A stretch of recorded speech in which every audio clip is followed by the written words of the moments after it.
Бүгін урматтуу Канчыбек Ташиевдин сотуна күбө болуп келген жана лесбиянкаларды ушундай бузуку адамзатына, кыргызга эмес, даже адамзатына вообще жарашпаган, дүйнөдөгү эң бузукуларды колдоп жүргөн жана аял келди го, тилин атын дагы тилге алгым келбейт. Же келип факт менен нормально сүйлөй албайт. Факт менен мойнуна эч нерсе кое албай койду. Ташиев бүйтет, давай факт менен сүйлө деди, вообще сүйлөй албай койду эч нерсени. Ызылдап эле жанагы сөзүн бөлүп.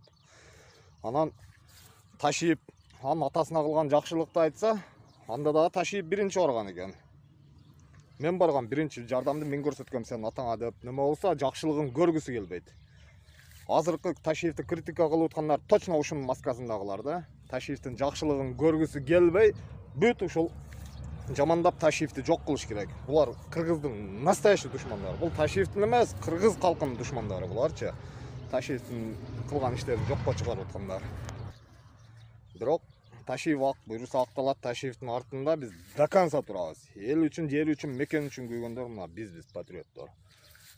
Бизге окшогондор көп. Буйруса бизде маска жок, акты ак деп, караны кара дейбиз. До конца турабыз, колдоп алабыз. Башты сайып болсо дагы буйруса. Бирөөсү да подтверждение кыла албай атат. Эч нерсени факт менен сүйлөй алышпай атат.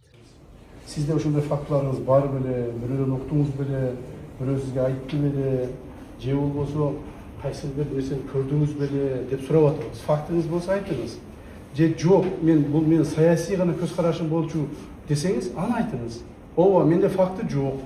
Жөн эле бул менин саясий көз карашым эле, анан мен предполагать этип ушинтип айтып койдум эле депчи. Бизге ушун керек болуп атат да. Фактыңыз болсо айтып берсеңиз, сотко да жардам бермексиз, прокурорлорго да жардам бермексиз, баардыгыбызга жардам бермексиз. Могул жерде уткан турбайсызбы депчи. Ушуну айтып бериңиз, пожалуйста.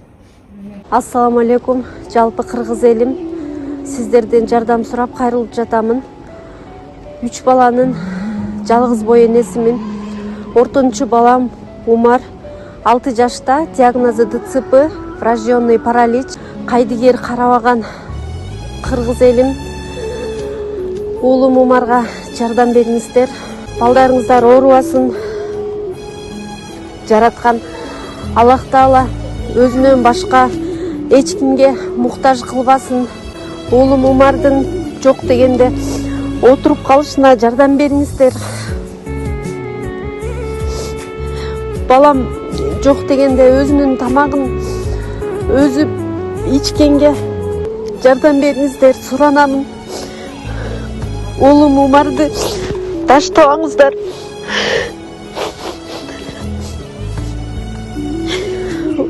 Учурда балам лечение алып жатат.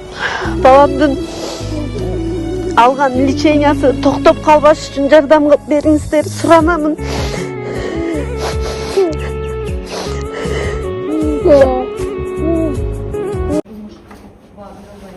Жок, кылмыш эмес. Сиз мен кылмыш кылды деп атпайсызбы? Уже кылган кылмышымды кайсыл факты менен подтвердить этесиз? Есть ли факты у вас какие-либо конкретные? Канчыбек Кудышаевич, сизди кызматтан президент алгандан кийин биздин парламенттин ичинде иликтөө жүргөн да, служебное расследование. Ошол служебное расследование, согласно этому письму, вы как политик хорошо понимаете, түшүнөсүз да, как процессы могут развернуться внутри парламента, как они проходят. Вы организацию внутренних процессов хорошо понимаете, вы же бывший депутат. Исходя из этого, я думаю, вы хорошо понимаете, почему я сделала эти выводы тоже. Значит, у вас фактов нету, правильно? Письмо 75 сейчас... Нет, письмо не является фактом. К этому письму я никакого отношения не имею. Имейте в виду. Тогда, уважаемый судья... Каждый из вас старается... Нет. Вопросы задавайте, начинайте комментировать. Нет, урмат сот, анда. Эгер күбө ошол служебный расследование жүргөн, ошонун негизинде мен ушундай жыйынтыкка келдим десе, анда сиз ошол служебный расследованияны алдырыңыз бул жакта. Биз көрөйлү. Эмне деген служебный расследование жүргөн ал жерде? Ким жүргүзгөн? Аны эгерде ошонун негизинде бизди күнөөлөп аткан болсо, анда уголовный иште ошол туруш керек да. Ал деген служебный расследованиянын заключениеси жок да бизде. Кана ошол служебный расследование? Муну утверждать этип атат. Муну алдырган бул бир.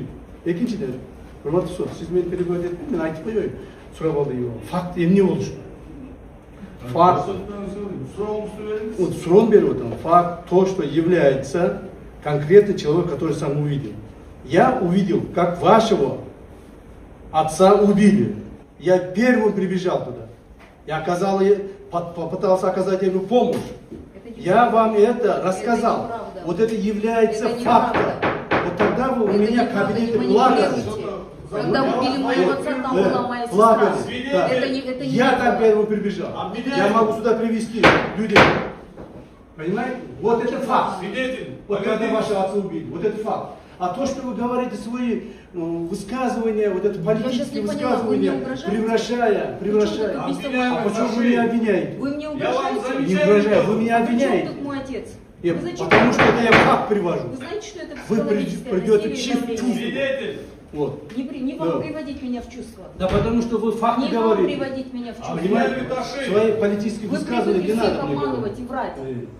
Вам тоже Я не вам судья. говорю, это вы мне в кабинете плакали, когда услышали. А вы Извинения в просили. кабинете мне угрожали, сколько раз грозили посадить. Об этом тоже все Да я знают. вас никогда не посадил бы. И не посажу. А зачем Понимаете? Свидетель. По существу, пожалуйста. Вы прекратите эти политические Вот, манипуляции. потому что мен факт Зачем начал, шоу факт устраивать? сразу айтпайт пай. Я тоже могу шоу устроить. Зачем вы шоу Айтпайт пай устраиваете? факт. Роберсон был? Айтсын факт. Мына канча процесс болду. Жарым процессибиз ушул аксакалдын ден соолугуна байланыштуу башкаруу чарасы процесси болду. Баарыбыз көрүп турабыз. Өткөндө мына Дыйканбай аксакалга жүйлөнүп процесске отурду. Ал бул азыр соттогу өзүн өзү коргоо, суроо берүү, кийин деп сүйлөп атат. Баа берүү бул кишинин азыр мүмкүнчүлүгү көрүнбөйт. Эртең бул калыбалыгына чечимге да таасир этиши мүмкүн да. Ошондуктан баардыгыбыз кызыктарбыз, мен да кызыктардым. Сот тез каралып өтүшүнө. Сотту тез жылдырабыз десе, соттук медициналык экспертиза дайындап берип, карасын врачтар, үй камагына чыгарыңыз, дарылансын, келгилерге катышып соттун антканыбыз жакшы да. Ошондуктан адвокаттын өтүнүшүн толук колдойм. Бул жерде отургандардын баардыгы сот адилет, калыс, ачык өтүшүнө кызыктар адамдар. Жана ошонун үчүн да тез арада бул ишке жетип чыгыш керек. Себеби бул тарыхый сот жараяны.